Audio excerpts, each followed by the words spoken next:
¿Cómo están los guerreros de Cristo? Los saludo con la paz del Señor. Bien, yo estoy contenta y deseo de todo corazón que las personas que puedan estar en este momento escuchando este video sea de edificación para sus vidas. El día de hoy quiero meditar en el libro de San Mateo, capítulo 18, y posteriormente también en el libro de San Marcos y el libro de San Lucas, que nos habla de la misma historia.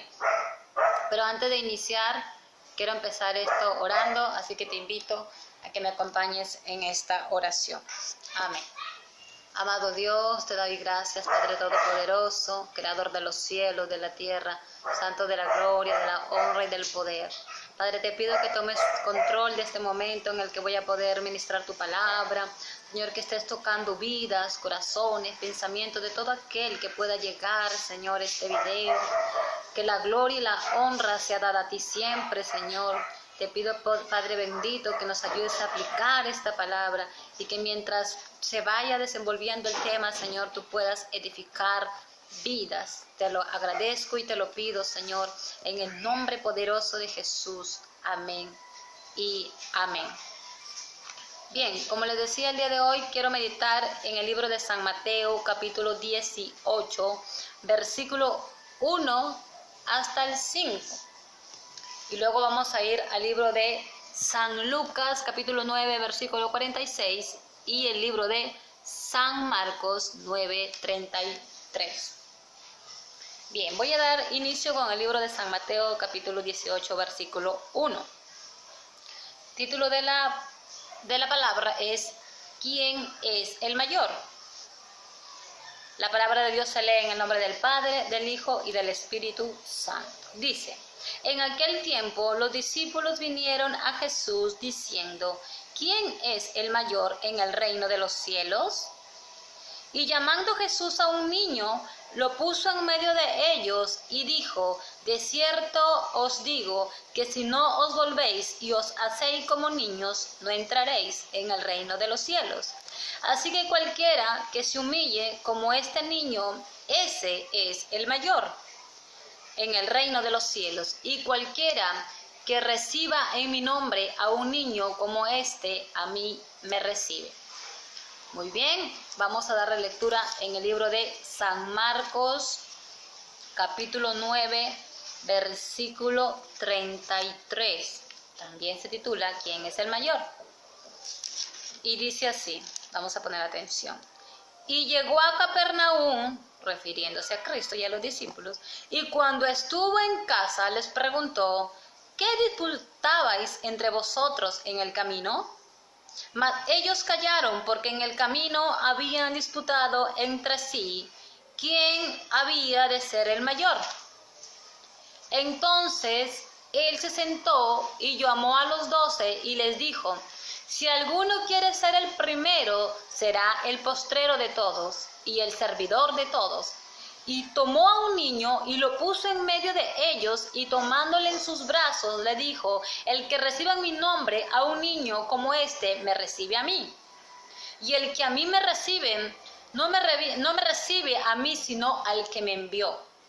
Y si seguimos leyendo en el versículo 38, dice lo siguiente: Juan le respondió diciendo: Maestro, hemos visto a uno que en tu nombre echaba fuera demonios, pero él no nos sigue y se lo prohibimos porque no nos seguía. Pero Jesús dijo: no se lo prohibáis, porque ninguno hay que haga milagro en mi nombre que luego pueda decir mal de mí, porque el que no es contra nosotros, por nosotros es. Y cualquiera que os diere un vaso de agua en mi nombre, porque si soy de Cristo, de cierto os digo que no perderá su recompensa. Y si voy al libro de San Lucas, capítulo 9, versículo 46 en adelante, vamos a encontrar la misma historia. Y dice lo siguiente: entonces entraron en discusión sobre quién de ellos sería el mayor. Y Jesús, percibiendo los pensamientos de sus corazones, tomó a un niño y lo puso junto a sí, y le dijo: cualquiera que reciba a este niño en mi nombre, a mí me recibe, y cualquiera que me recibe a mí, recibe al que me envió, porque el que es más pequeño entre todos vosotros, este es el más grande El que no es contra nosotros, por nosotros es. Aquí nuevamente en el versículo 49 dice, entonces respondiendo Juan dijo, Maestro, hemos visto a uno que echaba fuera demonios en tu nombre y se lo prohibimos porque no sigue con nosotros. Y Jesús le dijo, no se lo prohibas porque el que no es contra nosotros, por nosotros es. Amén. Bien, nosotros hemos dado lectura a los 3 evangelios, tanto el evangelio de San Mateo, San Marcos y San Lucas, y nos habla de lo mismo, de quién es el mayor. Pero vemos que en cada evangelio tal vez lo habla de manera diferente, pero al final es lo mismo. Pero en el libro de San Marcos me lo detalla un poquito más, y esto nos permite a nosotros poder llegar a una profundidad a la hora de poder entender la palabra. Nosotros vemos que los discípulos disputaban entre sí, o sea, discutían entre ellos quién era el mayor de ellos, o sea, quién era el más importante, quién era el más valioso, ¿no es cierto? Entonces, la Biblia me comenta a mí que cuando llegan a casa, Jesús les dice, ¿de qué disputaban? ¿De qué estaban ustedes hablando? Y ellos quedaron callados, quedaron enmudecidos porque sabían que habían estado contendiendo, diciendo quién era el mayor.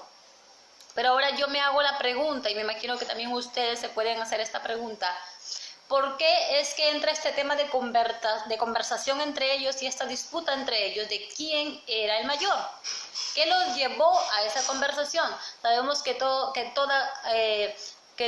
trae una consecuencia, ¿verdad? Una acción, una reacción. Entonces, de alguna u otra manera, ¿cómo es que salió este tema de conversación entre los discípulos? La Biblia no me lo cuenta, no me lo narra, pero sí me puede dar a deducir algo. Ojo que no sé si es una verdad absoluta, pero por deducción yo saco algo, que cuando leo, ¿no? Que cuando Jesús los llama y les dice, vengan, porque les va a explicar lo que ellos preguntaron, que quién era el mayor.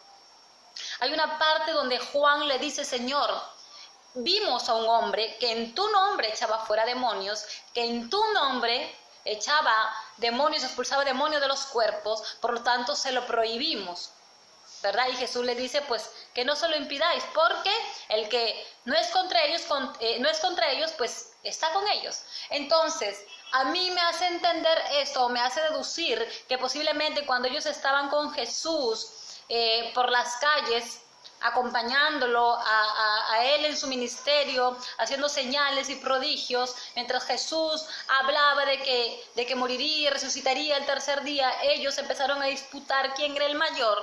Es porque ellos tenían que haber visto a este hombre que echaba fuera demonios y que no caminaba con ellos. Entonces yo me imagino que ellos se molestaron y ellos dijeron, ¿y quién es este que no camina con nosotros, que no es discípulo de Jesús, que Jesús no lo ha llamado?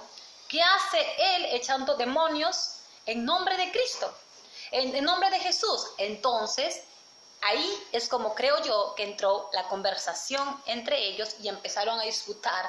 Y yo me imagino de repente, ¿no? Voy a imaginármelo así. Me imagino de repente a Pedro diciendo, ¿y quién es ese que está echando fuera demonios? ¿Quién le ha dado permiso? Él no es un discípulo, Jesús no lo nombró. Y mira, pues yo soy el primer discípulo que Jesús buscó, yo fui el primero, debe haber dicho Pedro, y posiblemente su hermano de Pedro, Andrés, habrá dicho, espérate un ratito, porque a mí también me llamó junto contigo, ahí nada más fue. Entonces de repente me imagino a Juan que decía, no, pero yo también soy importante, porque yo soy el que duermo en el pecho de Jesús, y ahí yo me recuesto y él me quiere más. De repente, conversación humana, carnal, en las cuales ellos disputaban a ver quién era el más importante, o quién posiblemente se quedaría luego a cargo o a hacer la cabeza después de que Cristo partiera. Y me imagino yo a Pedro posiblemente diciendo, no, pero espérense, porque ustedes, cuando Jesús les preguntó, ¿y quién dicen que soy yo? Y ustedes le dijeron, no, dicen que tú eres un profeta, o no, dicen que tú eres Juan el Bautista. Mientras que yo fui, Pedro dice, yo fui el único que me levanté y dije, tú eres el Hijo del Dios Altísimo. Posiblemente, no, lo cuenta la Biblia, pero posiblemente lo puede haber dicho. Entonces ellos, la cosa es que la Biblia sí me deja claro, es que ellos disputaban entre sí quién era el más importante entre ellos los 12. Es por eso que Jesús, discerniendo en sus corazones y en sus pensamientos, cuando ya llega a casa, los llama y les dice: hey, ¿de qué estaban disputando ustedes cuando íbamos en el camino? Y se quedaron callados.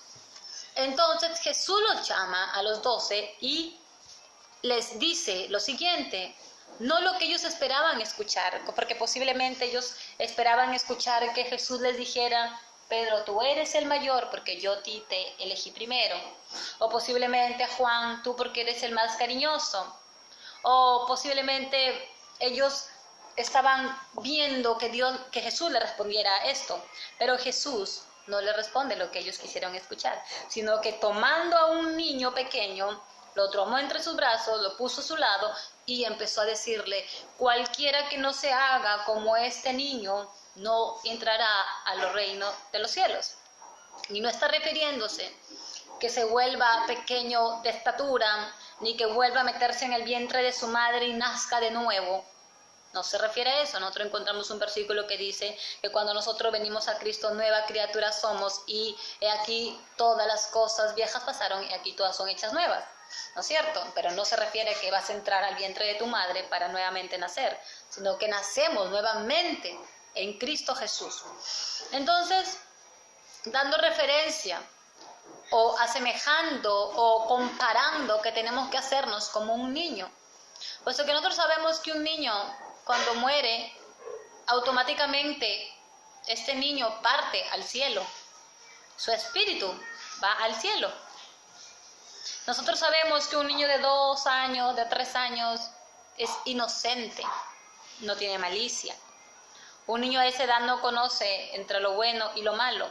Posiblemente si él introduce su dedo en el enchufe, en la corriente, sabe que tiene que enseñarle a la mamá a decirle: no, eso es peligroso, te va a pasar corriente, porque si no, por sí solo no lo va a saber, ¿verdad?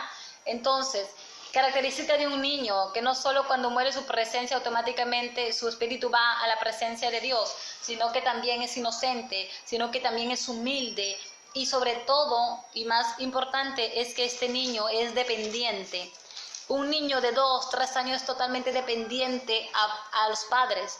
Este niño no puede irse y tomar el ómnibus e irse al colegio solo. No puede agarrar la cocina y la olla y empezar a cocinar él solo y servirse la comida, sino que depende plenamente de sus padres.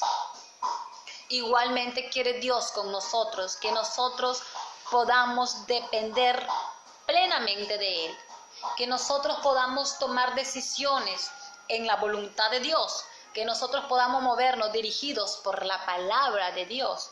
Eso es lo que Él quiere, porque una persona totalmente dependiente de Dios es una persona que tiene humildad en su corazón, mas el altivo de espíritu jamás reconocerá a Dios en su vida. Si nosotros le damos lectura al libro de San Mateo, capítulo 5, versículo,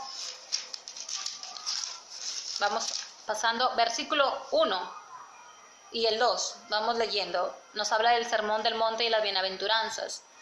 Dice lo siguiente: viendo la multitud, subió al monte, y sentándose vinieron a él sus discípulos, y abriendo su boca les enseñaba diciendo: bienaventurados los pobres en espíritu, porque de ellos es el reino de los cielos. Si nosotros hacemos una comparación entre estos 2 versículos y lo que hablaba Jesús a los discípulos diciéndole que el mayor era aquel que se asemejaba a un niño, entonces podemos entender que aquel persona que es pobre de espíritu es aquella que entrará a los reinos de los cielos. ¿Y qué representa ser pobre de espíritu? Pobre de espíritu significa aquella persona que reconoce que necesita a Dios en su vida, que sin Dios no es nada, que sin Dios no puede nada. Aquel que reconoce que necesita al Padre en su vida, a Dios, que lo necesita. Pero el altivo de espíritu, por ejemplo, un ateo no puede ser pobre de espíritu, porque él no reconoce a Dios. Todo aquel que se contrapone a la palabra, que se contrapone a hacer la voluntad y los estatutos de Dios, es una persona que no es pobre de espíritu, es una persona altiva de espíritu. Si seguimos leyendo, en el versículo 5 dice: bienaventurados los mansos, porque ellos recibirán la tierra por heredad. Dice que hay que ser mansos de corazón. Por eso que Jesús dijo: seáis imitadores de mí, que yo soy manso y humilde de corazón. Si nosotros vemos en la Biblia, a Moisés lo nombra como un hombre manso, ¿verdad? Lo nombra como un hombre manso. Pero también vemos que este hombre no necesitaba defenderse a sí mismo, porque era Dios quien lo defendía. Cuando María habla de Moisés y dice: uy, mira que Moisés tomó mujer cusita y murmuró contra él, al igual que Aarón, pues ella fue, digamos, castigada con lepra. Tú no viste a Moisés diciendo: hey, pero ¿por qué hablas eso de mí? ¿Qué estás diciendo? Y empezar él a defenderse y a discutir. ¿Por qué? Porque él era un hombre manso, dice la palabra. Y quien pelea por él es Dios. Por eso es que hay un versículo que nos dice: mía es la venganza, dice Jehová. Y que nosotros no tenemos que pagar mal con mal o mal por mal. No es ojo por ojo, diente por diente. Es que aquel que te maldice, tú lo bendices. Aquel que te odia, tú lo amas y oras por él. Y si puedes hacer más por él, mejor todavía. Entonces nosotros somos llamados a ser representantes de Cristo a través de nuestras actitudes según la palabra de Dios. Pero cuando nosotros no aplicamos esta palabra es porque dentro de nuestro interior no hay humillarse. Nos cuesta humillarnos. Pero Cristo se humilló en la cruz del Calvario. Él se hizo pobre por amor. Dice que Jesús se humilló, ¿verdad? Como yo siempre repito esto, si el mismo Dios se hizo pobre por amor y se despojó a sí mismo y tomó forma de hombre y vino en un cuerpo mortal, siendo el mismo Dios, Él no eligió venir en un penthouse, en una casa, en una mansión, o no vino siendo hijo del rey, del César, no. Él vino y nació en un establo, en un pesebre. Para todos aquellos que reniegan de donde nacieron, que reniegan porque son pobres, que reniegan porque no viven en una casa lujosa, eso no es humildad. El Cristo de la gloria es humilde y pide de nosotros que nosotros seamos humildes y mansos de corazón, pobres de espíritu, que siempre estemos dependiendo de Él, necesitando de Él, pudiendo nosotros mismos glorificar su nombre, reconociendo que Él es digno de toda la gloria, de toda la honra y de todo el poder. Pero cuando nosotros no lo hacemos, porque en nuestro corazón hay altivez, porque en nuestro corazón no hay falta, o hay falta de capacidad de perdonar, hay falta de capacidad de ponerte en el lugar del otro, de poder tender una mano, ayuda a otra persona, es porque nosotros no hemos sido renovados en nuestro espíritu todavía y vivimos como nosotros queremos vivir, de manera egoísta, de manera equivocada, de tal forma que no somos representantes de Cristo, que no podemos ser representantes de Él. Lo que Él quiere es que nosotros seamos puros de corazón, inocentes como un niño inocente, ¿verdad? Es que en realidad esa fue la condición con la que Dios había creado al hombre y a la mujer en el huerto del Edén. Ellos eran puros, estaban vestidos de santidad. En ellos no había maldad. Pero cuando ellos pecaron y desobedecieron y comieron el fruto prohibido, es donde ellos conocen el bien y el mal. Y viene aquella condición caída, adánica, pecaminosa, que ya el ser humano la tiene, pero que es limpiada cuando viene a la presencia de Dios.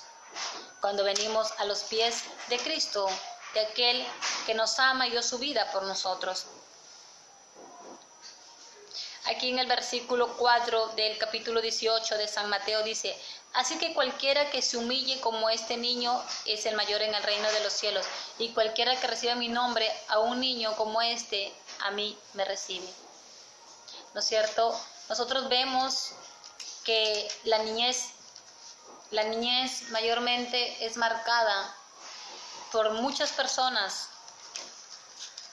llámese violaciones, llámese maltrato, llámese abandono.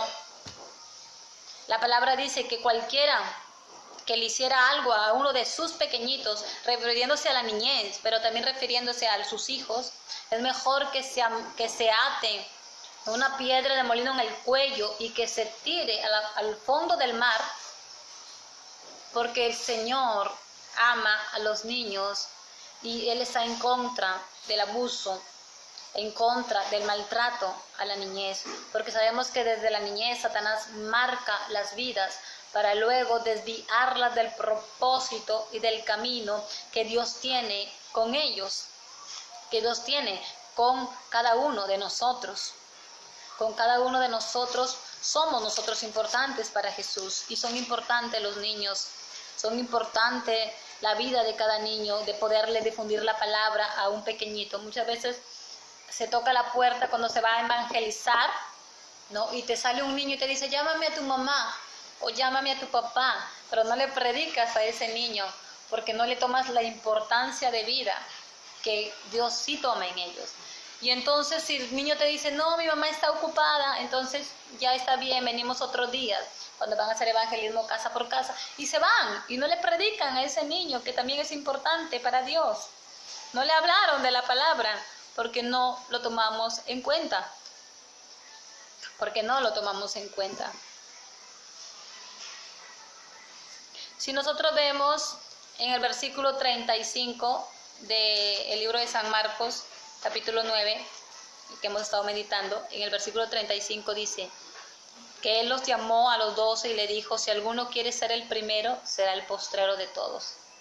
Si alguno quiere ser el primero, si alguno quiere lucirse, si alguno quiere decir: mira, yo soy el más ungido, mira, yo tengo los dones, mira, yo tengo los talentos, mira, yo canto bonito en la congregación, y se siente superior, y se siente mejor, y se siente importante, y mira al resto por debajo, o lo mira por debajo de los hombros, entonces esta persona es una persona altiva, es una persona que no tiene la humildad del Cristo de la gloria en su vida, y por lo tanto tiene, y es necesario, tiene que volverse a Cristo, y tiene que arrepentirse de esta conducta, de esta manera de comportarse, y poder hacer la voluntad de Dios. Yo quiero ir al libro de Romanos, capítulo 12, en el versículo 5 y 6. 5 y 6, y dice así: así nosotros, siendo muchos, somos un cuerpo en Cristo, y todos miembros los unos de los otros, de manera que teniendo diferentes dones según la gracia que nos es dada, si el de profecía, úsese conforme a la medida de la fe, o si de servicio, en servir, o el que enseña, en la enseñanza, el que exhorta, en la exhortación, el que reparte con la liberalidad, el que preside con solicitud, y el que hace misericordia con alegría, ¿verdad? Y si subimos más arriba en el versículo 4 dice: porque de tal manera que en un cuerpo tenemos muchos miembros, pero no todos los miembros tienen la misma función.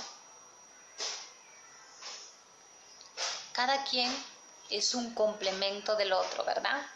En el cuerpo del Cristo nosotros tenemos una función, y esa función se va a complementar con la otra persona que también tiene dones y talentos de parte de Dios. Por eso es que ni uno puede ser de lado al otro, ni tampoco uno puede mirar al otro por debajo, ni tampoco el otro puede sentirse menos que el otro, porque cada quien tiene una propia función dentro del cuerpo de Cristo, cuya cabeza es Jesús, cuya piedra angular es Jesús. Entonces, El pueblo necesita aprender que tiene que dejar de sentirse, como se dice, mayor o importante o más valioso, porque él predica delante de las naciones y de repente el otro predica en los arenales. No hay que sentirse superior porque tú vas a congresos y predicas la palabra, mientras que otro de repente la predica en una esquina de su barrio. Nada tiene que ver esto. Nadie es mayor porque pisa un mejor lugar. Nadie es mayor porque tiene más dinero que el otro. O nadie es mayor porque canta mejor que el otro. Nadie es mayor porque ayuna más que el otro. No. Todos estamos al mismo nivel. Cristo o Dios nos mira, no hace sección de personas, sino que al contrario, el mayor va a ser aquel que es humilde. Es la humildad la que realmente hace a la persona mayor ante el reino de los cielos.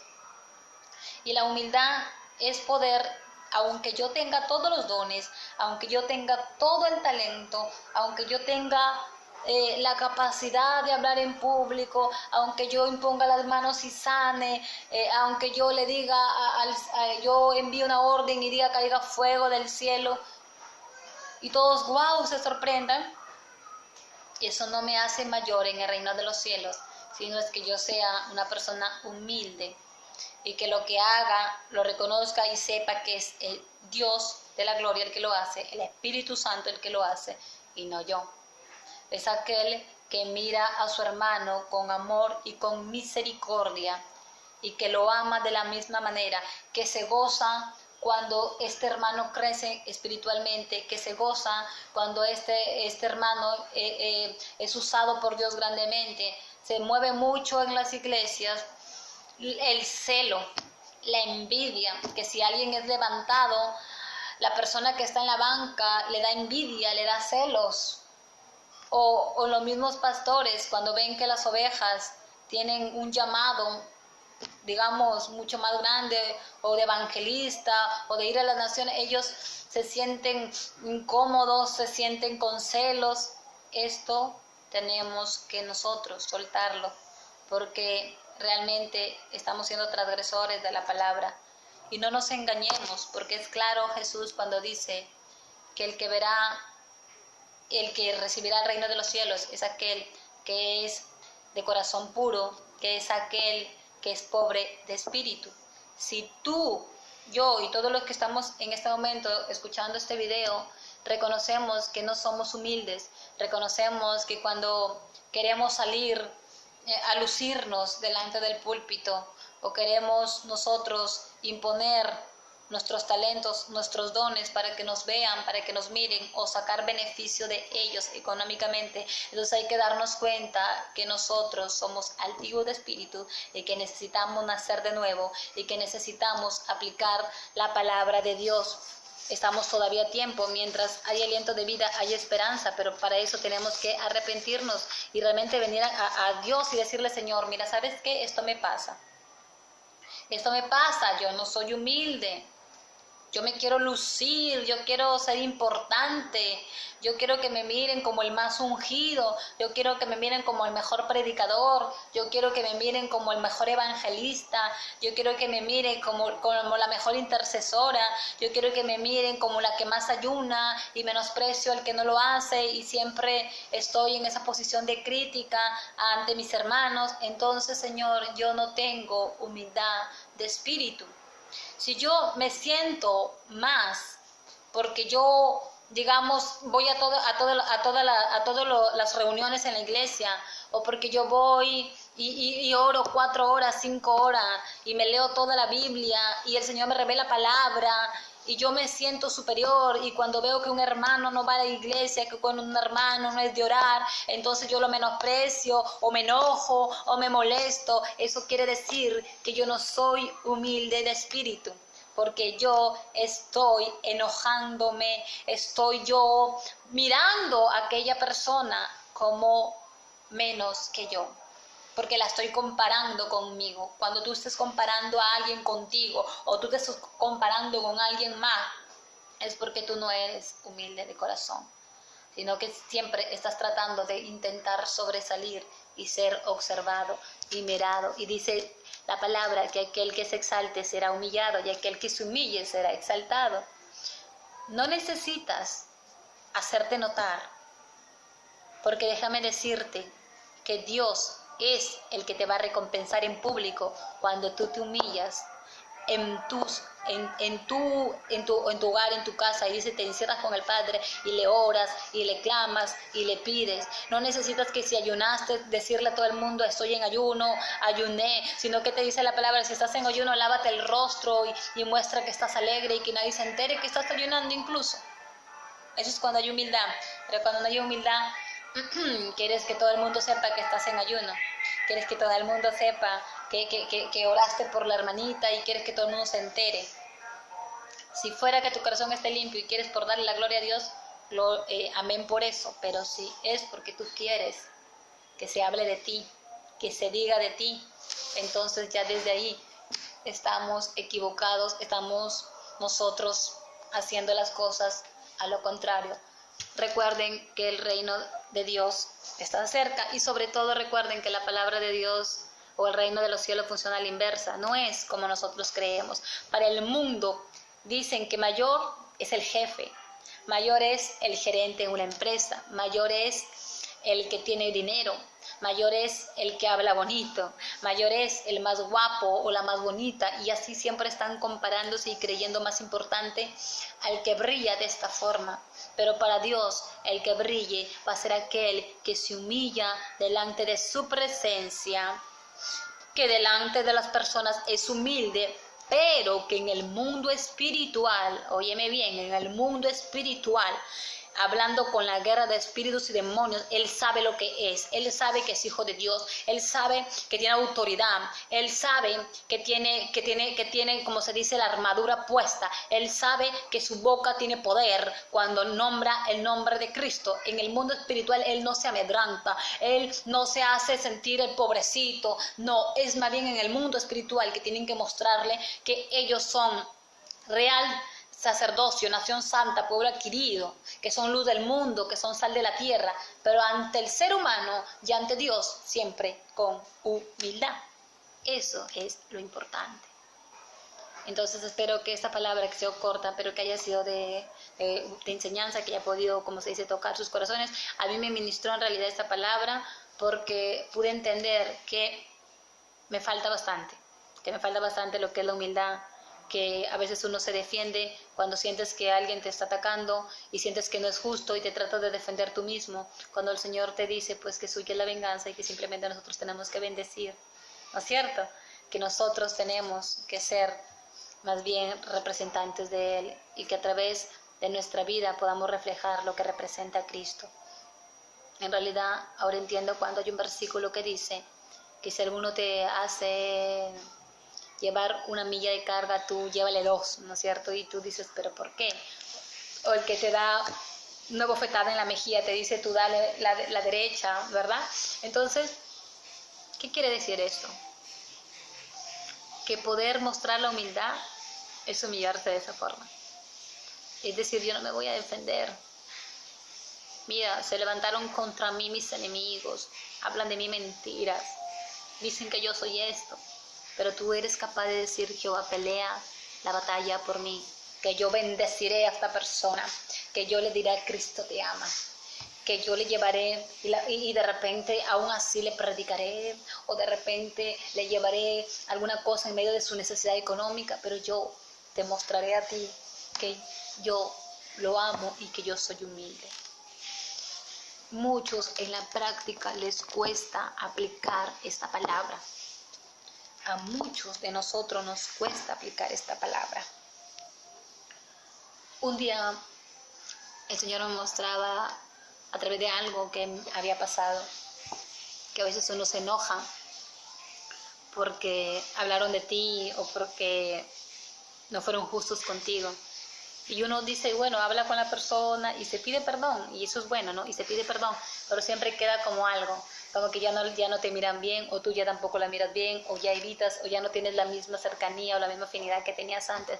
Eso muestra y prendan las alarmas que aún el perdón le falta restituir. O sea, que yo perdoné, pero me está faltando algo. A la persona aceptó mi perdón, me abrazó todo, pero yo la veo que está distante, yo la veo diferente. ¿Cómo yo puedo hacer que esta persona ya se le olvide y pueda ser nuevamente la misma, o amarla más y que me ame ella más? Tú tienes que acercarte más, buscarle más, o ella viceversa, acercarse más a ti, ayudarle en su momento de necesidad.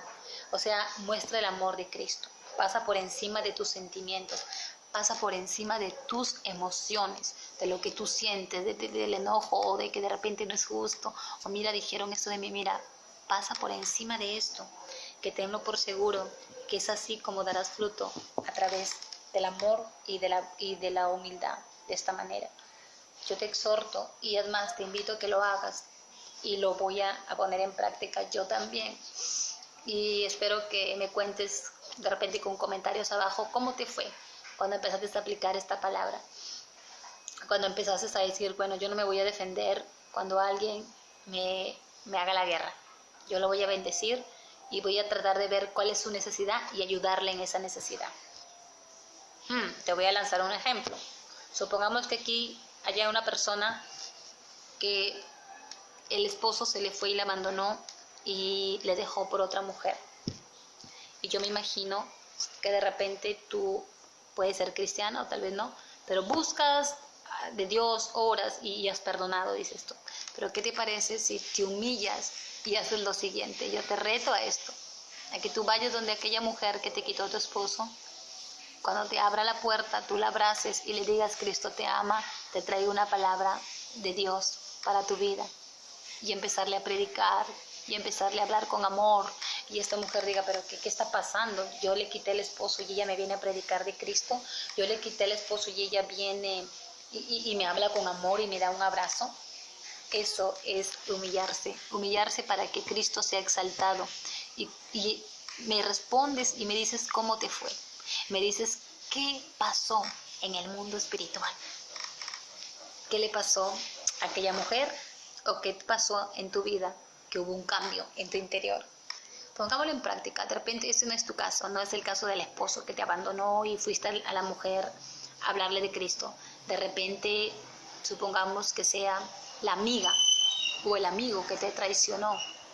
Ve, búscale y llévale palabra, ayúdale en su necesidad y humíllate, a pesar de que él te haya ofendido.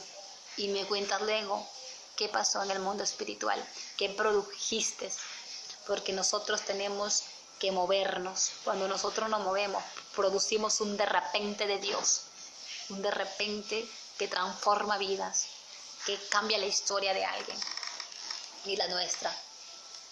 Bien, entonces espero que les haya gustado este pequeño mensaje y le doy gracias a Dios por esta oportunidad que me ha permitido hacer este video. Bien, vamos a orar. Amado Dios, te doy gracias por este tiempo que he compartido, Señor, con las personas que están detrás de esta pantalla. Espero, Señor, que haya edificado vidas, Señor, que haya podido llegar al corazón de alguna persona, que alguien ponga en práctica esta palabra. Padre bendito, te pido que me ayudes también a mí a ponerla en práctica, a ser humilde en cómo me mueva, en cómo hable, en cómo me guíe. Que sea tu presencia envolviéndonos a cada uno de nosotros.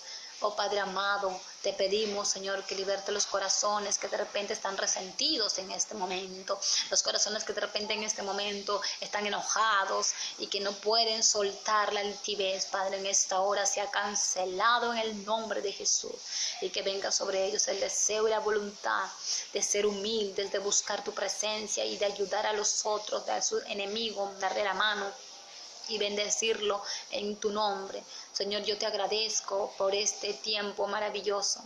Gracias, Señor, porque sé que a alguien esta palabra le va a tocar y alguien la va a poner en práctica. Mi nombre es Karen García y le agradezco a Dios por este momento. Me despido hasta la próxima oportunidad, así que deja un comentario o comparte este video porque es importante que podamos compartir la palabra de Dios y que pueda ser difundida para otras personas. Mira, aparte de la humildad, a veces nosotros tenemos pensamientos, ¿no?, que nos vienen a nuestra mente. No, es que yo no soy la predicadora del siglo, que yo no soy la predicadora del milenio. Y a veces nos detenemos a obedecer la palabra de Dios cuando nos envía a hacer de repente un video para edificar vidas de otros.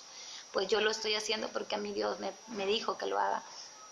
Y muchas veces yo pensé que no, pues tienen que hacerlo los grandes predicadores, ellos sí, porque tienen la unción. Y yo creo que Dios nos ha dado a todos nosotros, al Espíritu Santo, que puede hablar a través de nosotros, porque no somos nosotros. Entonces, gracias por haberme escuchado y haber compartido estos 40 o 42 minutos que ha durado este video. Que Dios me los bendiga y hasta una próxima oportunidad.